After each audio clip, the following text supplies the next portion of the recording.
Hi hello అండి, welcome back to my channel. ఇవాటి వీడియోలో అయితే నేను మీకు మా రాయలసీమ స్పెషల్ ఉగ్గానేని టేస్టీగా సింపుల్గా ఎలా ప్రిపేర్ చేసుకోవాలో చూపించేస్తాను. మా రాయలసీమలో మీరు ఏ హోటల్కి వెళ్ళినా కూడా ఈ బ్రేక్ఫాస్ట్ అనేది మీకు ఖచ్చితంగా దొరుకుతుంది. ఇప్పుడైతే ఎలా ప్రిపేర్ చేసుకోవాలో చూపించేస్తాను. ముందుగా ఒక మిక్సీ జార్ తీసుకొని అందులోకి పుట్నాల పప్పును యాడ్ చేసుకొని మెత్తగా గ్రైండ్ చేసి పక్కకు పెట్టేసుకోవాలి. నెక్స్ట్ ఇంకో మిక్సీ జార్లోకి ఒక 4 పచ్చిమిర్చి, 4 వెల్లుల్లి, కొంచెం సాల్ట్ వేసి కచ్చాపచ్చగా గ్రైండ్ చేసి దీన్ని పక్కకు పెట్టేసుకుందాము. ఇప్పుడు స్టవ్ ఆన్ చేసి స్టవ్ పైన ఒక కడాయి పెట్టేసుకొని ఇప్పుడు ఇందులో మనము ఒక 3-4 టేబుల్ స్పూన్ ఆయిల్ని అయితే యాడ్ చేసుకోవాలి. ఈ ఆయిల్ కాస్త హీట్ అయిన తర్వాత ఇందులోకి ఇప్పుడు మనము పోపు దినుసులను యాడ్ చేసుకుందాము. కొద్దిగా ఆవాలు, కొంచెం జీలకర్ర, అలాగే కొంచెం ఉద్దిపప్పు, కొంచెం శనగపప్పుని యాడ్ చేసుకోవాలి. శనగపప్పు కాస్త ఎక్కువ యాడ్ చేసుకోండి, తింటుంటే మధ్యలో తగులుతూ చాలా టేస్టీగా ఉంటుంది. ఇప్పుడు ఈ పోపు మొత్తం కాస్త ఎర్రగా వేగేంత వరకు అయితే మనం ఇలా ఫ్రై చేసుకోవాలి. ఇవి కాస్త చిట్పట్లాడిన తర్వాత కట్ చేసి పెట్టుకున్న ఉల్లిపాయ ముక్కలు, అలాగే కొంచెం కరివేపాకును కూడా యాడ్ చేసి ఈ ఉల్లిపాయ ముక్కలు అనేటివి లైట్గా గోల్డెన్ బ్రౌన్ కలర్ వచ్చేంత వరకు అయితే మనము ఫ్రై చేసుకోవాలి. ఇలా ఉల్లిపాయ ముక్కలన్నీ ఫ్రై అయిన తర్వాత కట్ చేసి పెట్టుకున్న టొమాటోలను కూడా ఇందులో యాడ్ చేసుకోవాలి. టమాటోలు వేసే క్లిప్ అయితే మిస్ అయిందండి.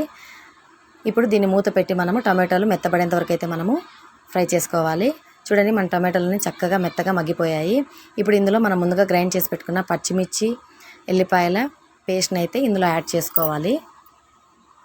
మీ కారం తగినట్టు మీరు పచ్చిమిర్చి అనేది అడ్జస్ట్ చేసుకోండి. ఇప్పుడు ఈ పచ్చిమిర్చి మొత్తం పచ్చివాసన పోయేంత వరకు అయితే ఇలా నూనెలో మనం ఫ్రై చేసుకోవాలి.